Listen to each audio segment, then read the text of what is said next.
the solitary confinement piece, man, I really want to come back to that, because if you look in nature and you see an animal by themselves, chances are their lifeline is like not gonna last long, right? Like, Yes. you know, now are there some, you know, some form of animals that like, hey, they move solo? Yeah, sure, right? But the vast majority move in numbers, right? Yes. In a pack, right? And studies have already been shown humans, we're tribal by nature. We're not built to survive alone, right? Yes. We're not built to be alone and to just accept, you know, solitude, right? Like, so, you know, just our human nature and our human instinct itself, we're already built, you know, with these emotions that that should identify and signify to us that, hey man, you shouldn't be alone, right? Yes. You don't need to be alone. Are there moments and times when you do need to assess the people in your life and disconnect from them? Absolutely. 100%. Right? Are there, you know, the artistry of letting go? Stay tuned for that. Coming out soon. Right? Absolutely. There are times when you've kind of outgrown certain people, certain places, certain environments, certain relationships, and that's completely natural and normal to do. But to take the position that, you know, you don't need anybody and you're good at fighting your demons on your own, you know, I just don't wholeheartedly don't agree with that. Yes. Right. We've touched on before in a previous discussion, like, on any battlefield, on any front, in any dimension, whether it's physical, whether it's emotional, whether it's professional or personal, right? I got my brother with me. You're not beating me, right? You may beat me by myself, but you're not beating us. No. Like, that's just not gonna happen. We got two brains, two big hearts, two big biceps. ambitions, big biceps, right? Yep. So you're not gonna beat two. So now if we multiply that group times the 10 times the 11 that we have on the DFB team, you're not gonna win against that. Yes. So, you know, it's just the strength in numbers. Everything has already proven that. So to think you can do it by yourself or go at it by yourself, you know, have at it. But if you're going at it by yourself for quite some time and seeing that, you know, things aren't actually developing or working, or you're not finding, you know, good solutions, maybe it's time to make a decision and try something else. I just kind of wanted to touch on that, you know, from a nature standpoint. You know, any animal you see, if you see a wolf without the pack, dead wolf, right? Like, before long, a wolf is dead, man. Like, you know, the strength.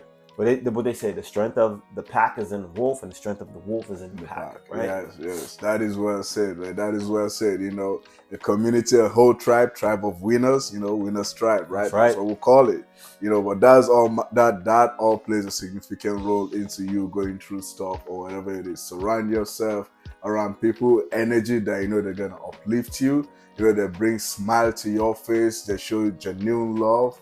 You know, happiness, just surrounding yourself around that instead of isolating and disconnecting. Yeah. That is the last thing you want to do. At the end of the day, it is super selfish for someone to say, I'm going through stuff, and disconnect from everyone in your life, both the good and the bad. Because even the bad, they teach you some lessons. Yes. You know? Yes. When things are happening in my life, right? Especially when certain drastic changes happen, I've learned to rephrase my perspective on the way I look at those things, right?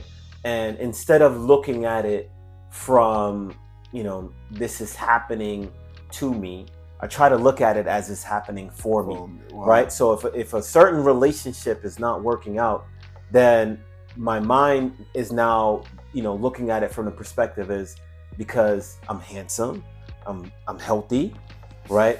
I'm professional, and I deserve better, and I deserve more, and I'm worthy of more. So therefore, this relationship is being, you know, phased out to make room for the more that I deserve, right? And that could be for anything. You know, things aren't going good on a job. Well, I know I'm intelligent.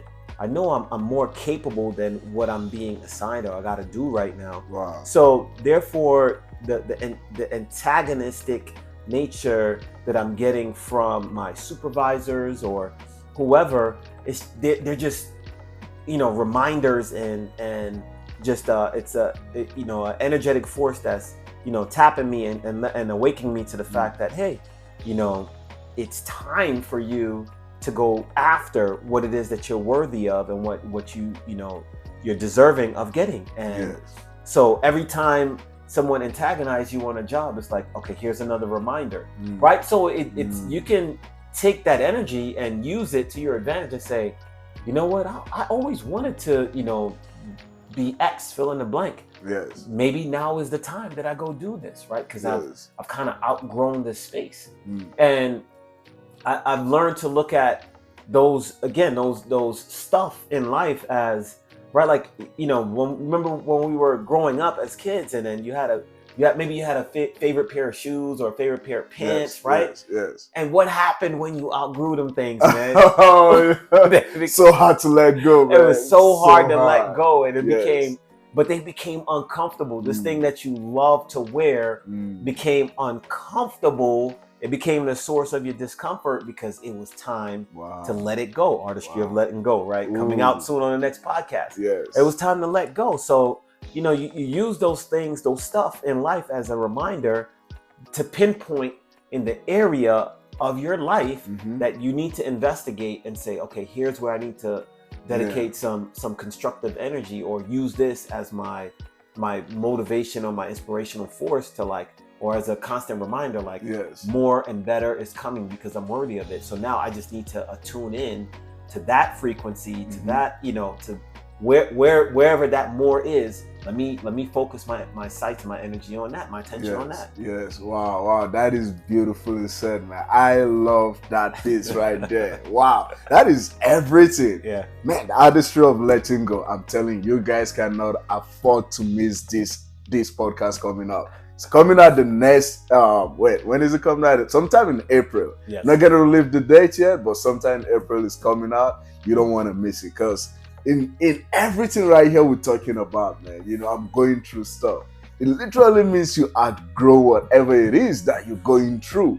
And it's causing so much discomfort in your life that it's time for you to grow up. Like, you know, like time for you to let go. Right? And then you just, like you say, like, take inventory of whatever it is in your life at that moment. Like, okay, what is it that is causing this discomfort, right? Yes. Okay, it's bringing an opportunity for me to let go. I've outgrew this environment. I've outgrew this person, this relationship, whatever it is. Because like you said, right, I am worthy of love. I am worthy of all the finest things in life, right? Yes. Well, you said all that, then now all the situations are coming up. It's like, okay, it's a reminder right here. Yes. Man, this just put everything into perspective for me right now. This is beautiful. Yeah, man. Yeah, and the reflections on that, you know, if you take it a step deeper, goes into now there's some spaces within myself that I need to fill, right? I need to fill, and I also need to feel, right? And these feelings, they need to first generate from within. Yes. Because I'm too caught up in looking into the external environment at certain people and things to use that as the trigger or the source of, you know, whatever emotions that need to be filled. Like, I'm looking external for things instead of like, okay, this part of myself is where a particular void may exist, which is why I feel the way that I feel, and I need to fill it, right? So especially if we go back and tie it to the need to disconnect, right? I'm disconnecting because maybe the source that I think there's a void inside of me that needs to be filled, and my external sources that I'm currently connected to aren't filling that void, right? Wow. They're not filling that void to my expectation, right? Yes. So therefore, let me disconnect from them to go find a space where I can fill that void, right? Which that space doesn't really exist anymore, right? Like if you really take a step back and think about it, right? You know, because it's something that exists within you, and we have all these different relationships in our life, just like you have all these different professions in your life. no one person embodies it all. No. Right. No. And to expect one person, through their relationship with you to embody everything you need to complement your whole being and your whole fulfillment is unfair and unrealistic and impractical of an expectation. Yes. Like you say, I can be your Jesus. No. Wow, to expect me to feel every single thing, like like you said, right? It's a feeling within, right? Yes. And it's not something you search external out of you. And I think on our previous episodes of podcasts that we've released is what part of the discussions that we said, right? Where people look at external of the environment to feel whatever it is, right? But you start from the inside. Yes. I think it's on the discipline podcast. Also, discipline starts from within, right? Before it manifests or it goes outside of your body. Yeah. But no, this is beautifully said, man. Yeah, man. Yeah. Make sure to subscribe and like our podcast, all right?